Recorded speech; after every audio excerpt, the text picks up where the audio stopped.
Voilà. Bonjour, bienvenue pour ce premier live de présentation de la CPG, des CPGE, des classes préparatoires ENS Paris-Saclay et ENS Rennes D1. Donc, je m'appelle Stéphane Jacopi. J'espère que vous voyez bien et puis que effectivement ça fonctionne. J'ai pas nécessairement le retour sur, sur le live. Alors, je vais vous présenter sommairement, on va dire, les classes préparatoires NS qui sont proposées au lycée René Cassin. Donc, c'est des classes préparatoires qui sont. Attendez, je vais passer en plein écran, ce sera mieux. Hop, voilà. Ok. Donc, ce sont des classes préparatoires qui sont organisées conjointement avec avec l'université. Donc, dans le cadre du lycée René Cassin, la filière D1 droit économie est organisée avec la faculté de droit de l'université de Strasbourg et la filière D2, donc économie gestion, est organisée avec la faculté de sciences économiques et de gestion de l'université de Strasbourg. Donc sur ce fonctionnement, en fait, les classes préparatoires ENS ont eu un fonctionnement hybride avec une première, une répartition en fait des enseignements entre l'université et la classe prépa. Elles ont été construites au départ pour alimenter le concours des écoles normales supérieures, qui construisent leur programme sur les exigences des niveaux L2, L3 des universités. Et donc, un étudiant à l'université peut passer ses concours, mais il est effectivement assisté par la prépa. Donc, on va proposer un parcours sur les 2 années qui va associer à la fois donc, un enseignement à l'université et l'enseignement en classe préparatoire sur des contenus universitaires. Donc on va aller un tout petit peu plus loin, enfin on va aller même beaucoup plus loin que ce que qu'un étudiant lambda va voir à l'université dans le cadre des prépas ENS. N'hésitez pas à poser des questions sur le chat, hein. L'intérêt du live, c'est de pouvoir échanger directement. Alors, cette organisation suppose de fait que sur les 2 années, nos étudiants vont suivre des cours à la faculté, des cours en prépa, et l'emploi du temps va être ajusté, établi en concertation avec nos facultés partenaires. Ce qui fait que quand nos étudiants ont un cours à la faculté en droit ou en faculté d'économie-gestion, ils n'ont pas de cours à la classe préparatoire, et qu'également, quand ils ont cours à la classe préparatoire, ils sont libérés de comment dire, du cours, par exemple, qui était prévu à l'université. Donc on a des conventions qui nous permettent effectivement de valider un accord en partenariat avec l'université, donc un certain nombre de disciplines en lieu et place de l'université, ce qui font que nos étudiants ne passent pas tous les partiels en fin de premier semestre ou en fin d'année, mais vont passer une partie des partiels au niveau de la faculté et le reste de l'évaluation se fera au niveau de la classe préparatoire. Alors, un des intérêts de ces classes, c'est que, outre effectivement le fait qu'on va accompagner l'étudiant dans un système de classe préparatoire avec voilà, un encadrement fort et un suivi individualisé de l'étudiant, au fur et à mesure des 2 années, nos étudiants vont passer des partiels, enfin des examens à la fin de chaque semestre et donc vont au fur et à mesure accumuler des crédits ECTS qui leur permettent après de poursuivre leurs études au sein des universités françaises, au sein des universités européennes et de sécuriser aussi le parcours. C'est-à-dire que si à la fin de la première année un étudiant désire quitter la classe préparatoire, il n'a pas perdu sa première année. Dans les classes préparatoires ECG, les validations, les équivalences de CTS ne sont délivrées qu'à la fin de la deuxième année, sur la décision du conseil de classe. Dans le cadre des prépa ENS, on valide à chaque semestre des crédits, ce qui nous permet effectivement d'avancer. Alors, au niveau de l'organisation, on a donc une charge horaire qui est répartie entre le lycée, donc avec 12 à 13 heures de cours hebdomadaires au niveau du lycée, et entre 14 et 18 heures de cours à la faculté. Là-dedans, on va trouver à la fois les séances de cours magistraux et les travaux dirigés. Alors cette année, dans les conditions exceptionnelles que nous connaissons, l'intégralité des cours en CPGE se font en présentiel, avec parfois pour des étudiants qui ont des difficultés des fonctionnements hybrides, et puis l'enseignement universitaire se fait pour le moment intégralement en distanciel, à distance. On va valider effectivement, comme je vous l'expliquais, une partie de chacun des semestres par ce sera on peut dire que effectivement sur la répartition donc des semestres, on va passer effectivement des partiels à la faculté, donc des examens. Voilà, il y a des contrôles continus, puis un examen terminé à la fin du semestre pour ces matières validées à l'université, et puis dans lesquelles il y a des TD et des choses et des séances de cours magistraux. Et pour les matières qui sont validées par la classe préparatoire, c'est un contrôle continu avec des devoirs, avec des cols, avec un certain nombre de critères d'évaluation différentes. Le passage entre la première année nécessite de valider la première année de licence, puisque nos étudiants vont passer de la première à la deuxième année de licence avec des emplois du temps qui vont aussi évoluer tout au long des semestres. Donc, on a effectivement un changement d'emploi du temps à chaque semestre, mais avec des répartitions qui sont qu'à la CPGE, ce sont toujours les mêmes matières qui seront enseignées, et les étudiants vont suivre effectivement la variation des matières des matières notamment universitaires. Donc on commence par exemple par des introductions à la microéconomie en premier semestre de sciences économiques, et puis au deuxième semestre on va avoir le cours de microéconomie. On va avoir par exemple en droit un cours d'introduction effectivement au droit, et puis plus tard on aura un cours magistral par exemple de droit des obligations en deuxième année. Donc on sécurise en fait le parcours sur ces 2 années. Alors, au niveau des répartitions de cours, je vais commencer par la filière D2, puisque je suis responsable de cette filière. J'interviens aussi au sein de la filière D1, et nous avons dans le cadre de ces portes ouvertes un salon effectivement où ma collègue qui est responsable de la filière D1 vous recevra et puis vous présentera plus en détail effectivement la filière droit-économie, et moi et nous et nos collègues, etc., nous serons sur une autre sur un salon Zoom aussi, où vous pourrez effectivement échanger directement. Cet après-midi, nous avons aussi une rencontre autour effectivement de l'enseignement des langues en prépa ENS, dans lequel vont aussi participer un certain nombre d'anciens étudiants qui ont accepté de venir témoigner de leur parcours au sein de la prépa et de ce que cela leur a apporté dans leur choix de formation, puisque ces prépas aussi vont ouvrir un champ de concours assez important. Alors au niveau de la formation en prépa D2, on va retrouver des matières qu'on va retrouver aussi à l'université, donc la microéconomie, la macroéconomie, qui répondent à 2 épreuves du concours de l'ENS. On va avoir un cours de mathématiques qui va être réalisé à la classe préparatoire, en plus des cours qui seront dispensés à l'université. On va assurer l'intégralité des enseignements de gestion et de langue à la place de la faculté, puisque ça correspond aux épreuves du concours de l'ENS, et puis un cours de méthodologie et de culture générale.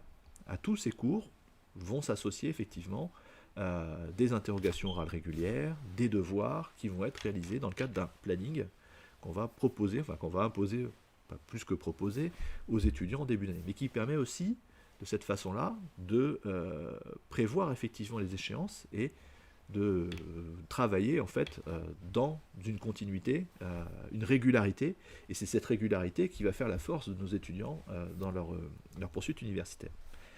Au niveau de la langue étrangère, l'anglais est obligatoire, puisque la principale langue de la recherche, effectivement, c'est l'anglais, mais on propose aussi à nos étudiants la possibilité de faire une langue vivante étrangère B, donc soit l'allemand, soit l'espagnol, avec la possibilité aussi de valoriser un parcours germaniste ou un parcours d'hispaniste dans le sein des concours, l'objectif étant de se classer, le concours de l'ENS ne vous demandant disposant que d'une épreuve de langue actuellement, il n'est pas inintéressant pour un très bon étudiant hispaniste ou germaniste, de choisir cette langue pour ses épreuves d'admission à l'ENS. Et dans l'objectif effectivement d'autres concours, cette possibilité de travailler 2 langues vivantes est essentielle pour nos étudiants. Alors au niveau des débouchés de la classe préparatoire, puisque si on fait une classe préparatoire, c'est surtout effectivement pour après poursuivre des études longues. Le spectre des prépas ENS est très ouvert.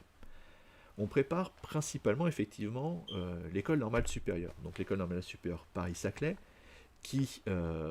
en filière D2, donc qui est une grande école de l'enseignement supérieur et de la recherche, qui forme de futurs enseignants-chercheurs, ou hauts fonctionnaires, ou futurs cadres supérieurs.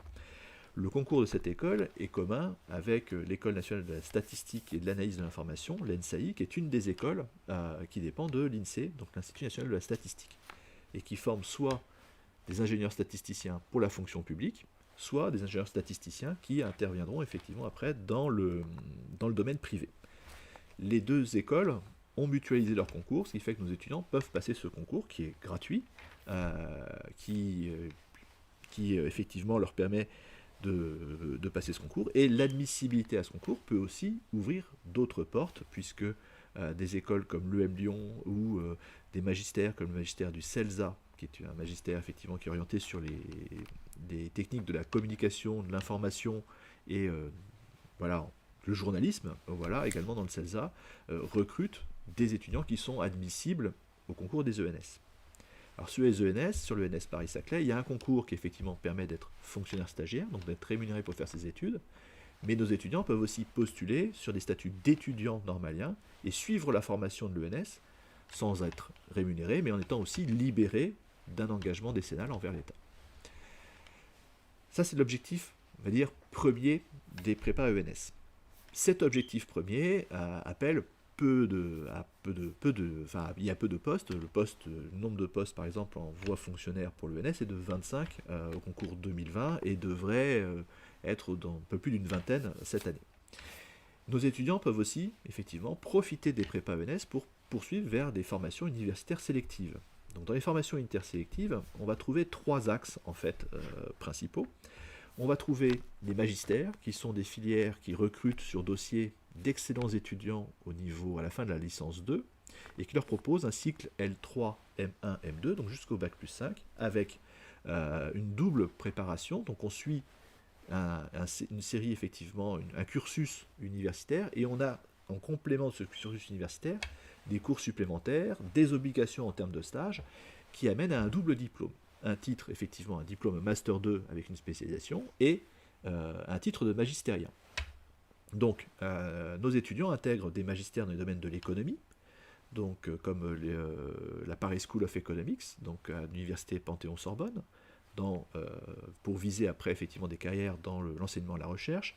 Vous avez aussi la Toulouse School of Economics, vous avez également le magistère d'ingénierie statistique d'Aix-Marseille, le magistère d'économie du développement à Clermont-Ferrand, le magistère d'ingénierie économique de la faculté de Strasbourg, le magistère d'économie de l'université de Bordeaux qui est tout nouveau, voilà. Donc ces magistères d'économie qui visent à former des économistes qui seront spécialisés dans des domaines effectivement de l'analyse économique et qui peuvent faire valoir leurs compétences, soit effectivement dans une poursuite dans le domaine de l'enseignement et de la recherche, mais également dans la haute fonction publique ou dans des institutions qui recherchent, qui ont besoin d'économistes. Donc notamment des anciens étudiants qui, après avoir fait un magistère en économie du développement, travaillent pour des métropoles sur le développement effectivement des activités économiques et le développement effectivement urbain de ces métropoles et l'animation du développement économique de ces métropoles, ou interviennent auprès de la Banque Centrale Européenne, de la Caisse des dépôts et consignations. Deuxième famille de magistères, les magistères de finance. Donc les magistères de finance qui vont s'orienter dans la finance de marché ou dans la finance d'entreprise. Donc il y a trois magistères de finance en France. C'est le magistère Banque Finance Assurance à l'université Paris-Dauphine, le magistère de finance de l'université Paris 1 Panthéon-Sorbonne, et le magistère de finance de l'université Paris 2 Assas.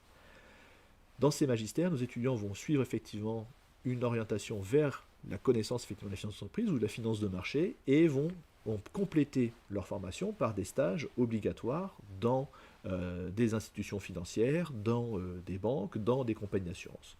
L'objectif après est effectivement de travailler sur les marchés financiers ou dans les cabinets effectivement les cabinets comptables, dans tout ce qui est effectivement les grandes sociétés de ce qu'on appelle le Big Four par exemple, d'audit, pour faire effectivement de l'évaluation des capacités des entreprises.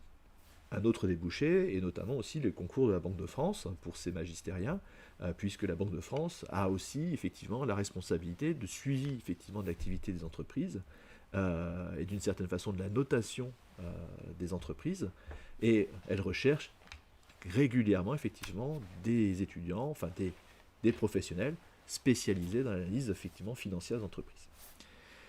Un magistère de gestion aussi, plus généraliste, qui est le magistère de sciences de gestion de Paris-Dauphine, qui lui est un magistère qui se fait en alternance, où les étudiants vont être salariés en fait d'une entreprise et vont avoir un cycle d'études de 3 à 4, enfin de 4 années, puisqu'il y a une année de césure avec une année d'études à l'étranger pour ces étudiants, avec effectivement une vision plus large des domaines des sciences de gestion, où on va couvrir de la comptabilité, de l'analyse financière, jusqu'au marketing, à la gestion des ressources humaines, ce qui permet aux étudiants de définir effectivement leurs projets dans le cadre de ce magistère. Et puis, le magistère de relations internationales de l'Université Panthéon-Sorbonne, qui vise à former de futurs diplomates, notamment, où on recherche aussi des économistes ou des profils économistes dans ce cas-là. Les licences sélectives, dans l'organisation universitaire, à partir de la L2, on commence effectivement à contingenter, pour l'accès à certains masters, les flux des étudiants. Donc, ces recrutements se font sur dossier, et nos étudiants de CPGE-ENS ont de très bons dossiers, en règle générale, parce qu'ils ont été sélectionnés au départ, parce qu'ils ont été accompagnés, parce qu'ils ont beaucoup travaillé, et effectivement, le travail paye. Et le travail paye dans ces dossiers et dans ces sélections qui permettent effectivement à nos étudiants de pouvoir avoir le choix de leur poursuite universitaire, de pouvoir se positionner dans effectivement des licences sélectives. Donc ça peut être des licences qui sont à double compétence, donc comme une licence d'économie et de sociologie, ou d'économie et de gestion, d'économie et de sciences politiques notamment. Et puis, on trouve aussi dans les formations universitaires sélectives les IAE, donc les instituts d'administration des entreprises, qui sont des business schools, entre guillemets, organisés par les universités. Donc ils vont former des étudiants au domaine des sciences de gestion, avec des stages vers des masters effectivement spécialisés, et le principal, enfin le meilleur, notamment le meilleur master de France en ce qui concerne l'analyse financière et le contrôle et la comptabilité et l'audit, se trouve à l'IAE Gustave Eiffel, à l'université de Créteil. Voilà. Donc nos étudiants peuvent postuler sur ces filières-là et poursuivre après dans un cadre universitaire. Dernier volet aussi, on peut aussi poursuivre à l'université, après la L2. Dernier volet, c'est les écoles de management. Alors, les écoles de management, elles recrutent par plusieurs voies. Elles recrutent des prépas ECG sur des concours spécifiques, et elles vont aussi recruter des prépas ENS à travers soit les concours dits d'admission sur titre, que sont les banques d'épreuves, passerelles ou tremplin, ou les concours, les recrutements de Toulouse Business School ou de Schema, ou sur des concours spécifiques qui ciblent les prépas ENS. Donc c'est le cas du concours pré-master de l'EDEC, où nos étudiants vont passer des épreuves écrites qui sont basées sur le programme du concours de l'ENS, mais des épreuves spécifiques à l'EDEC, une épreuve de synthèse spécifique à l'EDEC également, et par la suite, effectivement, passer des oraux. Ce concours, c'est 150 places qui sont offertes aux prépas ENS, voie D2, mais également D1, droit économie, et aux étudiants qui sont en classe préparatoire scientifique, donc avec un interclassement. Sur ces concours d'admission sur titre, nos étudiants qui sont de très bons étudiants à l'université, des étudiants de classe préparatoire, ont en fait un avantage puisqu'ils vont être en concurrence avec des étudiants qui sont dans des filières de type DUT, BTS, ou juste une licence 2 à l'université, et ont une capacité de travail qui leur permet effectivement de se placer en règle générale sur les bonnes écoles dans ces concours-là. Donc on arrive effectivement à avoir globalement, sur le cas de la CPGE du lycée René Cassin à Strasbourg, on arrive à placer en fait nos étudiants qui souhaitent partir sur ces écoles, sur ces parcours, entre la 7e, on va dire entre la 4e et la 12e école dans les classements, sachant que les 3 premières parisiennes nous sont inaccessibles puisqu'elles ne recrutent pas au niveau Bac+2 en dehors des prépas ECG classiques. Donc voilà pour les débouchés de la prépa D2. En filière D1, le partenariat va se faire avec la faculté de droit. Donc il y a un élément qui va disparaître de la formation de nos étudiants, c'est les mathématiques. Donc il n'y a plus de mathématiques en filière D1 puisqu'on va se concentrer dans l'étude du droit. Alors on est dans une licence de droit général, donc on va aborder à la fois donc, du droit civil, qui va amener vers tous les métiers du droit privé, et du droit public, du droit administratif, du droit constitutionnel, qui peut amener effectivement vers les domaines effectivement ce qu'on appelle les publicistes, donc des filières comme l'école par exemple de la magistrature ou des juristes effectivement pour les collectivités publiques. Le problème effectivement de la relation entre le citoyen et l'État est traité dans le droit public. Le concours de l'ENS Rennes se base à l'écrit sur une épreuve de droit civil, une épreuve d'économie, puisqu'il faut aussi être un bon économiste pour intégrer, donc on va avoir une dissertation d'économie qu'on va préparer pendant ces 2 années au niveau de la prépa ENS, et qui va retrouver effectivement l'enseignement d'économie aussi dans la filière à l'ENS de Rennes. Et de langue vivante, obligatoire là par contre, puisqu'on va avoir au choix de l'étudiant de choisir soit l'anglais, soit sa langue vivante 2 à l'écrit, et le complément, soit de l'anglais, soit sa langue vivante 2 à l'oral, sachant qu'il sera évalué du coup dans les 2 langues, une à l'écrit, une à l'oral. Et puis un cours de méthodologie et culture générale pour préparer l'épreuve d'entretien du concours de l'ENS. Donc on va développer effectivement les méthodologies spécifiques aux différentes épreuves, donc la méthodologie du commentaire d'arrêt en droit, la méthodologie de la dissertation de droit, qui est différente de la dissertation d'économie, mais aussi effectivement des éléments de culture générale, parce que il faut aussi avoir une tête, non seulement d'avoir une tête bien pleine, il faut aussi avoir une tête bien faite, et on insiste effectivement beaucoup sur les capacités de réflexion de nos étudiants. Donc, à ces cours, de la même façon que pour la filière D2, on va retrouver le fonctionnement classique d'une classe préparatoire avec des cols, des devoirs, etc., etc. Au niveau des débouchés, l'ENS de Rennes propose aux étudiants qui intègrent cette filière donc un recrutement sur concours avec un statut de fonctionnaire stagiaire, mais aussi quelques recrutements sur dossier. Donc on a quelques étudiants qui peuvent postuler sur dossier, notamment sur critères sociaux, à l'ENS de Rennes. Au niveau de la formation à l'École normale supérieure de Rennes, on va avoir 3 voies qui sont proposées aux étudiants. Une voie orientée sur la préparation des concours d'enseignement et la voie enseignement-recherche, avec le passage du concours de l'agrégation, donc c'est la voie enseignement.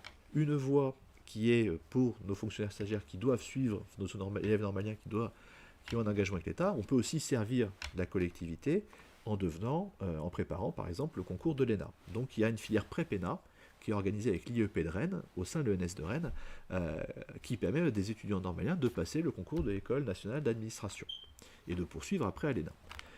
Troisième volet, c'est aussi servir le ministère de la Justice en devenant magistrat. Et donc la préparation intégrée à l'ENS de Rennes avec la faculté de Rennes qui leur permet de passer le concours de l'École nationale de la magistrature.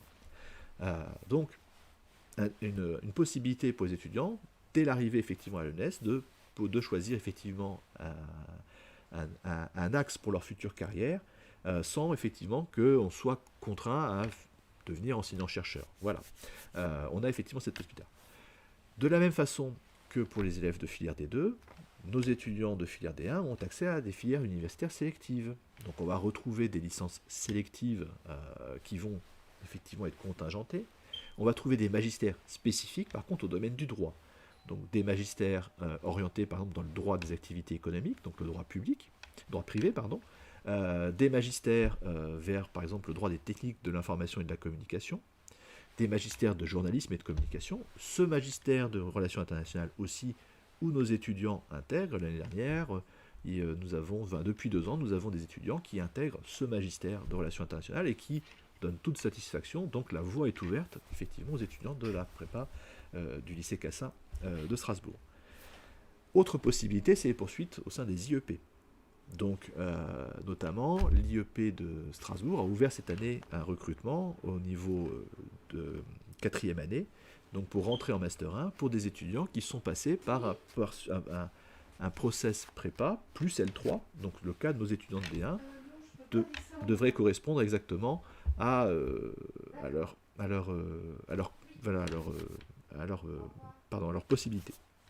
Et enfin, au même titre que les étudiants de prépa D2, la possibilité aussi de se réorienter vers des grandes écoles de management. Donc le concours de l'EDEC, on retrouve aussi Schema, TBS, le concours passerelle, le concours tremplin, donc les mêmes écoles disponibles avec aussi le jeu de l'admissibilité qui permet, en cas d'admissibilité à l'ENS, de pouvoir postuler à Audencia, à l'EM Lyon ou au magistère du CELSA.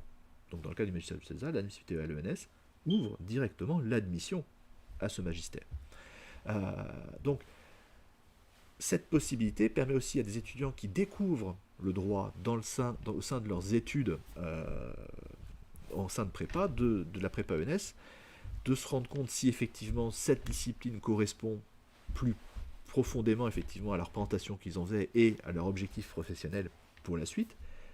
Cette possibilité de pouvoir basculer vers une école de management leur permet de rebondir, par exemple, si l'aspect droit n'est pas le cœur effectivement de leur préoccupation et qu'ils se rendent compte qu'ils préféraient passer dans une école de management. Donc ils ont cette possibilité de bifurquer. De la même façon que on a, comme dans le cadre des prépa ENS, une formation qui se fait en partenariat avec l'université et qui permet de fait une sécurisation à chaque semestre du parcours de l'étudiant. Et un étudiant peut très bien, au bout d'une première année, dire voilà, j'ai mes 60 premiers crédits, et finalement, je préfère me réorienter vers, par exemple, une faculté de langue, et faire jouer, effectivement, valoir mes 60 premières ECTS pour ne pas perdre sa première année d'université. Alors, pour postuler dans ces filières D2 ou D1, on passe exclusivement, effectivement, par Parcoursup. Donc, on s'adresse, effectivement, à des bacheliers généraux, qui ont envie de faire des études longues. Donc quand on intègre une classe préparatoire, c'est dans l'objectif de poursuivre, au-delà des 2 années de classe préparatoire, de poursuivre jusqu'au Bac plus 3, Bac plus 4, enfin jusqu'au Bac plus 5 au moins, et donc voire plus. Nous avons des étudiants qui aujourd'hui ont commencé la classe préparatoire avec nous il y a quelques années, qui aujourd'hui sont à l'issue de leur Master 2 en train de travailler, de préparer des études doctorales. Et de bientôt, effectivement, on va avoir des étudiants qui vont soutenir leur thèse, par exemple, et qui vont poursuivre après avec un doctorat de droit ou de sciences économiques. Au niveau du recrutement, donc on est sur du dossier, on ne regarde que le dossier, il n'y a pas d'entretien ou de test particulier, pour la bonne et simple raison que nous sommes des classes préparatoires de l'enseignement public, que ces méthodes de sélection supposeraient qu'on ait du temps à consacrer au suivi de ces bacheliers, et en fait on a plus de temps à consacrer au suivi de nos étudiants. Au niveau de la filière D2, il y a un impératif, c'est tout de même d'avoir poursuivi des mathématiques. Donc on attend à ce que les élèves de filière générale aient suivi l'enseignement de mathématiques en première, et choisi la spécialité mathématique en première, et en terminale, et soit poursuivi dans le cadre de la spécialité maths experte, ou soit passé sur l'option maths complémentaire. Alors il est vrai que la première génération qui arrive aujourd'hui sur Parcoursup est la première génération qui a vécu cette réforme du lycée. Et que certains, effectivement, ont dû peut-être abandonner les mathématiques en terminale, ne sachant pas trop. Bon, il y a un regard, de toute façon, sur l'ensemble des dossiers, qui est un regard bienveillant. Et compte tenu de la situation que connaissent aujourd'hui les lycéens et cette première année de réforme, il est vrai qu'on va effectivement s'intéresser à une appétence aux mathématiques. Voilà. Donc un élève qui aurait abandonné les mathématiques en terminale, mais qui a effectivement un goût pour les sciences, qui aurait poursuivi par de la physique par exemple, peut très bien poursuivre, effectivement, peut être un dossier qu'on va regarder en filière D2. Pour la filière D1, il faut s'intéresser effectivement au droit et à l'économie, mais vous n'avez pas fait nécessairement de droit ou l'économie. Tu fais de la double spécialisation pendant vos études au lycée. Donc les profils vont être extrêmement variés. Et il n'y a en fait pas d'enseignement de spécialité précisément qui va être plus valorisé qu'un autre. On va vous évaluer au niveau de vos dossiers par rapport à votre classe, pour peu que, on va dire, la notion de classe existe, mais par rapport effectivement à la moyenne du groupe qui font vos spécialités, et vous pouvez très bien avoir choisi d'avoir fait une spécialité langue LLCE, enfin donc LLCE par exemple, langue et littérature en culture étrangère, et puis géopolitique et histoire-géographie, et postuler en filière D1, c'est une voie qui est tout à fait intéressante, puisque vous avez un besoin effectivement de bonne maîtrise linguistique. L'histoire-géographie, la géopolitique apportent aussi des éléments de culture générale qui sont très intéressants, et donc voilà, il n'y a pas de prérequis, voilà, pour les étudiants de filière D1. Au sein du dossier, on va retrouver effectivement vos bulletins de première et de terminale. On va vous évaluer par rapport effectivement par rapport au groupe classe, voilà, votre groupe classe, et puis on va regarder votre profil. Et ce qu'on recherche effectivement, ce sont des profils à potentiel, donc des étudiants qui ont, d'une part, du fait de leur une motivation à fournir les efforts qu'on va leur demander dans le cadre de la classe préparatoire, et ça on va le retrouver à travers votre projet de parcours, à la fois aussi à travers les remarques de vos professeurs dans vos bulletins, et effectivement qui ont envie de développer ce potentiel. Et la classe préparatoire va effectivement vous permettre de dépasser, de lancer votre potentiel.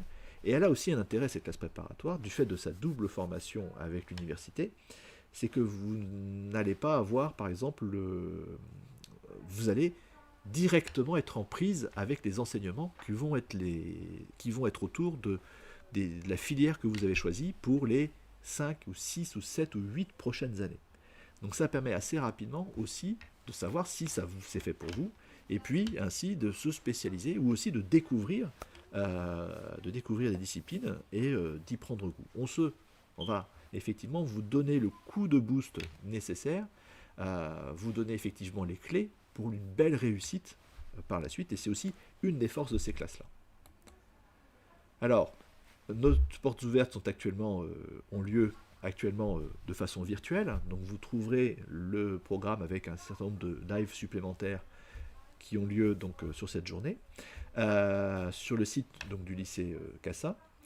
Nous avons une chaîne YouTube CPGE ENS lycée René Cassin, sur laquelle vous retrouverez cette présentation, ce live puisque vous y êtes, mais également les vidéos qui ont été réalisées par nos étudiants pour présenter leur filière, et la possibilité qui est pour le moment toujours ouverte effectivement aux élèves de l'Académie de Strasbourg ou effectivement des académies proches, de venir passer une journée en immersion en classe préparatoire. Donc on vous accueillera sur une classe de première année, en partenariat avec votre établissement, dans le cadre d'une convention d'immersion.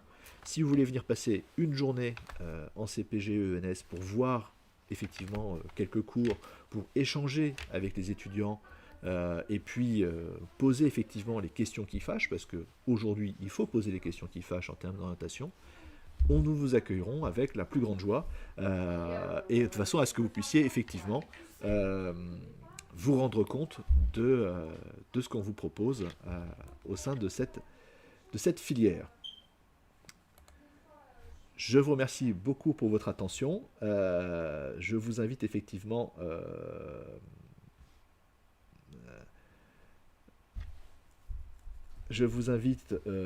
alors, je regarde quelques questions. Allons-y. Alors, mes collègues répondent effectivement sur le chat. Donc,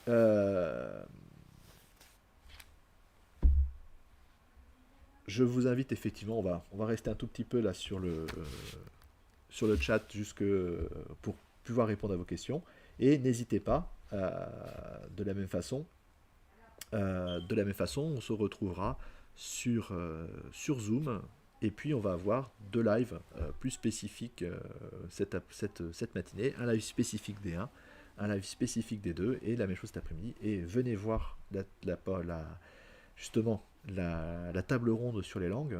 Ça vous permettra aussi de rencontrer des anciens qui sont passés par ces prépas et qui aujourd'hui sont sur des parcours soit universitaires, soit universitaire, soit école de management, soit aussi également également dans des écoles, sur des filières sélectives ou à l'ENS. Voilà. Alors, je vois quelques questions sur le niveau scolaire minimum intégré pour intégrer des CPGE, ou du moins espéré.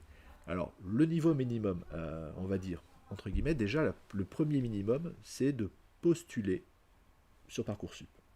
Si vous ne posez pas votre dossier, on ne pourra pas l'étudier, on ne pourra pas aller vous chercher. Donc, déjà, c'est avoir envie d'y aller. Ensuite, ce qu'on va regarder, c'est votre, voilà, je vous disais, votre capacité effectivement de travail, votre position dans la classe. Donc on va dire qu'un étudiant de classe préparatoire, c'est quelqu'un qui en terminale, en première terminale, se trouve, on va dire, dans le premier tiers de classe. Voilà. En termes de sélectivité, vous retrouverez sur Parcoursup notamment les taux de sélectivité des différentes classes, de différentes classes. Ce taux de sélectivité correspond en fait au nombre de dossiers, au rapport entre le nombre de dossiers et le nombre de réponses qu'on a pu donner. Au niveau du profil, ce qu'on va rechercher en filière D2 ou D1, c'est un profil équilibré. Donc si vous êtes excellent en mathématiques, excellent en physique-chimie, et puis que vous plafonnez à 8-9 en histoire-géo, en philo et en langue, allez faire plutôt une prépa scientifique. Bon, sans dénigrer les prépas scientifiques, vous aurez besoin de faire des langues et de la philosophie en prépa scientifique, c'est obligatoire. Mais voilà, on va chercher des profils qui vont être plutôt équilibrés, et un profil 12, 13, 13, 14 de moyenne, effectivement, c'est a tout à fait sa place en CPGE, d'autant plus que on va aussi, dans le cadre de la CPGE, vous aider à développer ce potentiel-là. Donc après, c'est un classement. Voilà. Donc votre dossier va être évalué par une commission. On va s'intéresser aussi à votre motivation. Donc il ne faut pas hésiter non plus à mettre en avant vos motivations, etc. Alors au niveau du nombre d'élèves par classe, en filière D1 et D2, nous ouvrons à peu près 35 places sur Parcoursup, sachant qu'il y a un effet de surbooking. Donc on va aller jusqu'à 40 étudiants à peu près par classe, ce qui est la taille classique en fait d'une classe préparatoire. Et on va vous proposer aussi un suivi, effectivement, à tous, individualisé. Il faut savoir que vos professeurs de classe préparatoire n'ont quasiment que vous comme étudiant. Au niveau de mon fonctionnement, avec tous mes étudiants, que ce soit en filière D1 dans le cadre du cours d'économie ou en filière D2, vous avez mes coordonnées, mon mail, mon téléphone portable, vous avez le moins de soucis, la moindre question. Voilà, vous m'écrivez, on échange effectivement, vous avez une question sur un cours, quelque chose que vous n'avez pas compris, voilà, je vais vous répondre très très rapidement. J'ai un engagement envers mes étudiants d'une réponse dans les 24 heures. Et j'ai rarement déçu à ce niveau-là mes étudiants. Vous demanderez aux anciens. Mais voilà, on va vous accompagner dedans, on va aussi vous accompagner là-dessus. Alors, sur le nombre de dossiers reçus par rapport aux élèves retenus, ça dépend des filières. En D2, il y a un tout petit peu moins de dossiers qu'en D1. En D2, on doit avoir à peu près 350 dossiers et à peu près 500, un peu plus de 500 dossiers en D1. Voilà. Parce que la filière D1 est assez prisée, puisque notre partenariat avec la faculté de Strasbourg intéresse beaucoup. La faculté de Strasbourg en droit est sectorisée. Donc si on veut faire son droit à Strasbourg, qui est une des facultés de droit les plus réputées, fait partie on va dire des facultés de droit réputées au niveau français et européen, il y a beaucoup de demandes, donc le fait d'être pris dans la prépa ENSD1 vous garantit votre place à la faculté de Strasbourg, en droit. Donc on a un peu plus de candidatures sur la filière droit que sur la filière sciences éco. Je pense que la place des mathématiques n'est pas non plus tout à fait neutre dans ce différentiel. Après, on va étudier tous les dossiers, et on va les étudier un par un, effectivement, on va regarder tout ça, et on va effectivement s'intéresser à votre profil global, on va s'intéresser à tout ça. Après, si effectivement, on va dire que votre dossier ne cadre pas, ne correspond pas à ce qu'on peut attendre d'un étudiant de CPGE-ENS, on va vous dire non. Voilà. Et ça, il ne faut pas le prendre mal, c'est-à-dire que quand on vous dit non sur Parcoursup, on ne veut pas effectivement on veut pas vous amener vers l'échec. C'est une solution pour vous dire ça, c'est pas fait pour vous. Voilà. Compte tenu de ce qu'on peut voir dans votre dossier, on sait que vous partirez dans le mur. On n'a pas vocation effectivement à envoyer les étudiants dans le mur. On est là pour vous accompagner et vous amener effectivement vers la réussite et le développement effectivement de belles carrières et de très belles réussites. Donc on va au niveau on va déclasser comme ça quelques dossiers qui effectivement n'ont pas leur place. On peut aussi avoir des candidatures qui ne correspondent pas effectivement aux filières de recrutement. Voilà, j'ai par exemple eu un bac pro agricole qui avait postulé sur la prépa ENS. Ça allait être, voilà, c'était pas possible en termes de différence. Et puis au-delà de ça, euh, au niveau du comment dire, au niveau du classement, ben on va effectivement caler tout ça. Après, ce qui va aussi déterminer l'intégration, ben, ça va être votre choix, vous, d'organiser vos vœux, puisque ça, là-dessus, nous n'avons pas la main, c'est vous qui allez choisir. Donc, dans l'organisation de vos vœux, si vous visez par exemple la prépa ENSD1, ce que je vous conseille, c'est de mettre la prépa ENSD1 d'abord et la fac de droit après. Parce que si vous mettez la fac de droit de Strasbourg et que vous êtes par exemple strasbourgeois et qu'elle vous capte, vous êtes perdu pour la prépa ENS. Voilà. Si elle vous prenait si vous avez la possibilité d'intégrer la prépa ENS, c'est un plus qui vous servira. Donc n'hésitez pas à la mettre en premier. Ça n'interdit pas effectivement votre intégration à la faculté par la suite. Même chose pour la faculté de sciences économiques. Donc, il y a beaucoup de réactions sur le chat. Alors, le nombre d'élèves en classe D1, on est, je dis, à peu près à une quarantaine. Ils sont à peu près, actuellement, ils sont aux alentours de 35 en prépa D2. Ils étaient 35 au début, il y a eu un ou deux départs. Mais on est environ à peu près sur ces formats-là. Alors, est-ce que des informations sur des activités hors du milieu scolaire peuvent accompagner notre dossier et susceptibles d'être appréciées, voire attendues? Ben, attendu, pas nécessairement, mais apprécié, oui. Voilà. Mais ça, vous le mettrez notamment dans votre projet de formation sur Parcoursup. C'est pas une obligation, hein, bien sûr, mais voilà.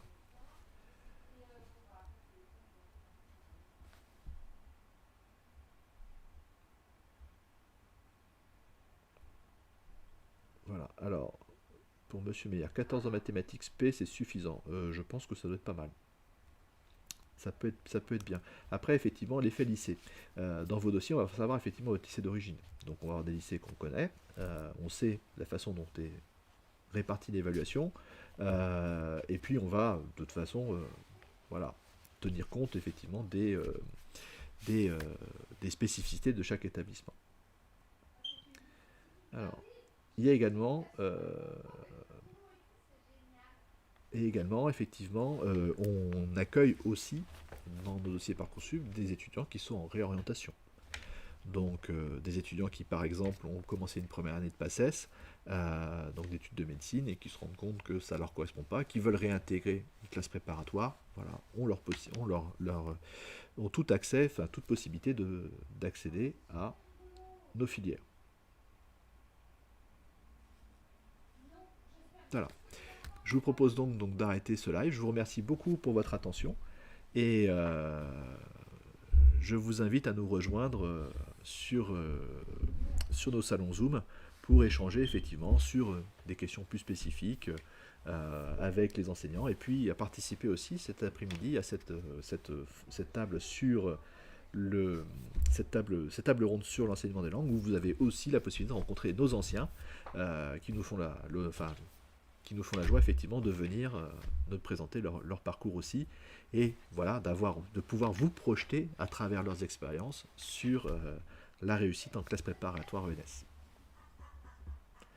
En vous remerciant beaucoup, je vous souhaite une très bonne journée, un très bon week-end, et puis une bonne recherche de formation. Merci beaucoup. Au revoir.